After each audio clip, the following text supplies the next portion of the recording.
সম্মানিত অডিয়েন্স, আশা করি সকলে ভালো আছেন, সবাই সুস্থ থাকবেন, সবল থাকবেন। সেই লক্ষ্যেই আজকের এই ভিডিও। আমিও চাই সুস্থ থাকতে, আপনিও চান সুস্থ থাকতে। সুস্থতা এত বড় এক নিয়ামত, তো বলে বোঝানো যাবে না। যে অসুস্থ সে বুঝতে পারে যে সুস্থতার কত নিয়ামত। সুতরাং কথা না বাড়িয়ে আজকে মেডিসিনবিহীন একটি পরামর্শ নিয়ে আসছি। আজকে গরমে প্রচণ্ড গরম থাকবেই, গ্রীষ্মকাল যেহেতু চৈত্র বৈশাখ মাসে গরমটা থাকবে, ধান পাকা রোদ, অত্যন্ত গরম। এই গরমকে আমরা কিভাবে মোকাবেলা করব? এই গরমে আমাদেরকে সুস্থ থাকতে হলে অনেকেই কোমল পানীয় খোঁজেন, ঠান্ডা।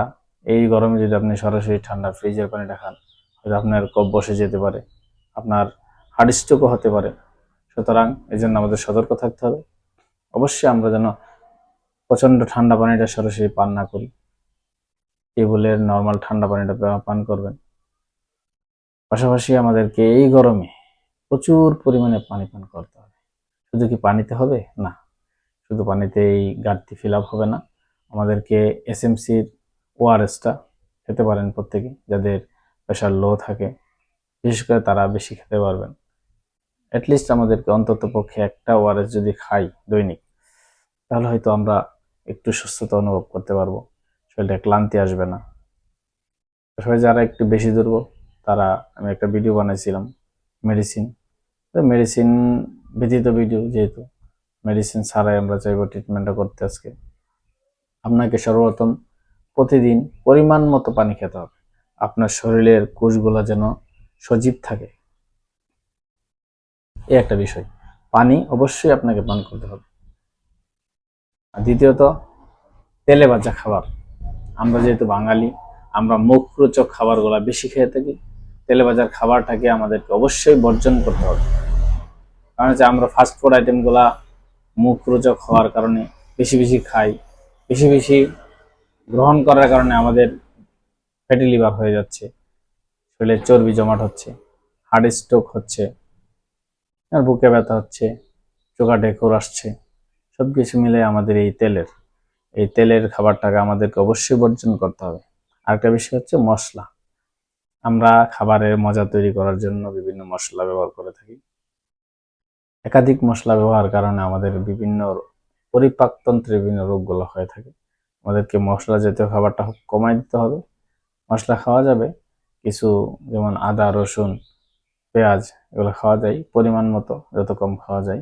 যেমন মরিচের গুঁড়া, হলুদ, বিভিন্ন বাজারে যেই গরু মাংসের মশলা, বিভিন্ন মশলাগুলো, এই জাতীয় খাবারগুলো আমাদেরকে একটু সেফলি বর্জন করতে হবে। সিদ্ধ করে খাবার খান, নরম ভাত খাবেন। আমরা যেহেতু গ্রামের মানুষ, ভাত খাই, চালটাকে নরম সিদ্ধ করে খেতে হবে, নরম করতে হবে। শক্ত ভাত স্বাস্থ্যের জন্য ক্ষতিকর। অনেকের কনস্টিপেশন থাকে গরমে, শরীরের পারিশূন্যতা হওয়ার কারণে কনস্টিপেশন হয়ে যায়। এই জন্য আমাদেরকে প্রচুর পানি পান করতে হবে, নরম খাবার খেতে হবে, আঁশযুক্ত খাবার খেতে হবে। আঁশযুক্ত খাবার খেলে কি হবে? আঁশযুক্ত খাবার খেলে আপনি সুস্থ থাকবেন, মেডিসিন থেকে দূরে থাকতে পারবেন, আপনার শরীর মন সবকিছুই সতেজ থাকবে।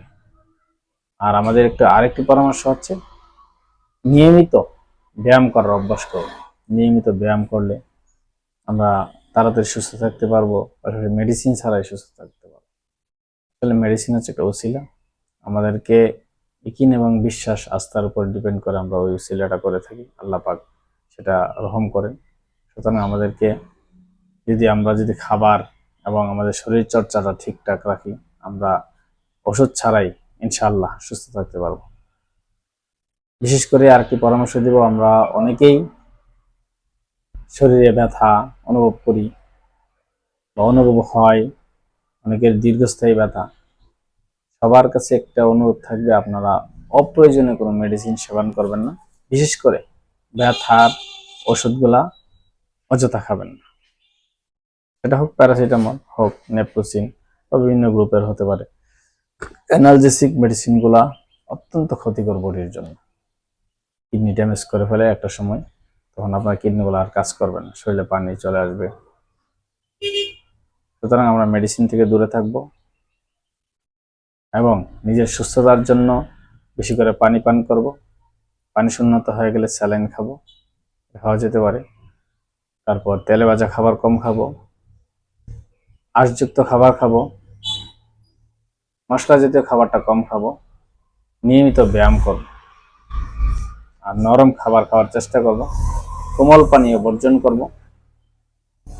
তাহলেই আমরা সুস্থ থাকতে পারবো, জীবন সুন্দর থাকবে, আমরা সুস্থ থাকবো, পরিবার সুস্থ থাকবে, জাতি সুস্থ থাকবে। মেডিসিন অ্যাট্রাকশন, মেডিসিনের যে আমাদের একটা আগ্রহ, মেডিসিন সেবন, ওই মেডিসিন থেকে আমাদেরকে বেরিয়ে আসতে হবে। আমরা দীর্ঘকাল বেঁচে থাকতে চাইলে, আয়ুকাল ধরে রাখতে চাইলে আমাদেরকে অবশ্যই শরীর চর্চা করতে হবে। শরীর চর্চার বিকল্প নেই। সুস্থ থাকুন, সুন্দর থাকুন, সবল থাকুন, আপনার এবং আপনার পরিবারকে নিয়ে আপনি সুস্থ থাকুন, নিয়মিত ব্যায়াম করুন, প্রচুর পানি পান করুন। এই গরমে সবার সুস্বাস্থ্য কামনা করে আজকের মতো বিদায় নিচ্ছি। আমার কথায় যদি ভুল হয়ে থাকে তাহলে ক্ষমা সুন্দর দৃষ্টিতে দেখবেন। পরবর্তীতে নতুন ভিডিও নিয়ে হাজির হতে পারি, নিজে সুস্থ থেকে আপনাদেরকে কিছু টিপস দিতে পারি, সেই দোয়া করবেন। ভালো থাকবেন। আসসালামু আলাইকুম।